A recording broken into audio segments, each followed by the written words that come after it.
Sementara itu pemirsa, Dinas Pertanian Kabupaten Kapuas saat ini terus menggenjot progres olah tanah pada lahan food estate di Kecamatan Dadahuk, di mana lahan yang diolah seluas 400 hektar ini disiapkan untuk lokasi tanam perdana yang rencananya akan dilakukan langsung oleh Presiden Republik Indonesia Joko Widodo.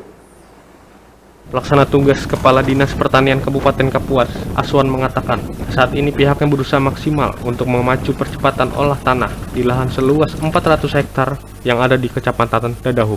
Hal ini dilakukan untuk mendukung pencapaian target Menteri Pertanian yang merencanakan tanam perdana secara resmi di lahan food estate dapat dilakukan pada Januari 2021 ini. Aswan menyebutkan, pihaknya telah mengerahkan tenaga dan daya upaya untuk percepatan olah tanah sesuai target Menteri Pertanian. Namun dengan kondisi lahan rawa yang masih labil, masih menjadi kendala dalam olah tanah saat ini. Pada titik-titik tertentu, traktor yang sudah menggunakan satu roda apung tetap amblas dan baru dapat digunakan setelah menggunakan 3 buah roda apung di sisi kiri dan kanan. Dengan kendala ini, dari 400 hektar lahan yang disiapkan, baru ada 200 hektar yang sudah selesai diolah. Aswan menyebutkan, pihaknya sudah menambah kesediaan traktor dan roda apung, sehingga dengan adanya penambahan alat ini, maka dalam 10 hari ke depan, sisa lahan 200 hektar yang ditargetkan diharapkan dapat selesai digarap. Itu progresnya sampai hari ini ada 200 hektar yang sudah siap tanam. Nah, mungkin insya Allah nanti dalam waktu 2 mingguan lah kira-kira, menurut informasi Kabid Tanaman Pangan di lapangan, mungkin 2 minggu lebih sedikit lah, mungkin mudah-mudahan bisa lebih cepat gitu ya, sisa 200 ini bisa selesai. Nah, kemarin memang alat terbatas, kemudian lagi kondisi di lapangan Pak, ini kontrol tanah kan labil, sehingga kita harapkan alat masuk, ternyata masih ada amblas gitu ya.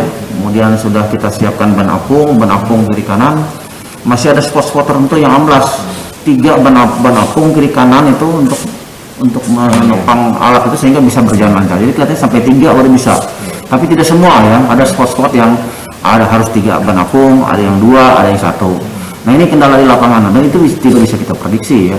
Dan kita tetap teman-teman di lapangan juga tetap akan memacu percepatan ini sehingga apa disiapkan Pak Menteri bisa tercapai. Ditambahkan Aswan, lahan food estate di Kabupaten Kapuas sendiri telah ditetapkan seluas 20.000 hektar yang tersebar di 11 kecamatan, di mana untuk realisasinya terdapat sekitar 18.000 hektar lebih yang lahannya sudah diolah. Lahan food estate ini sebagian merupakan lahan pertanian lama dan sebagian lagi adalah lahan eks proyek pengembangan lahan gambut atau PLG yang baru dibuka kembali. Terkait rencana tanam perdana ini, dalam waktu dekat, pihak Kementerian Pertanian akan datang ke Kabupaten Kapuas untuk melakukan pengecekan progres siapan lahan yang akan digunakan. Dari Kuala Kapuas, Kabupaten Kapuas, tim liputan Dayak TV mengabarkan.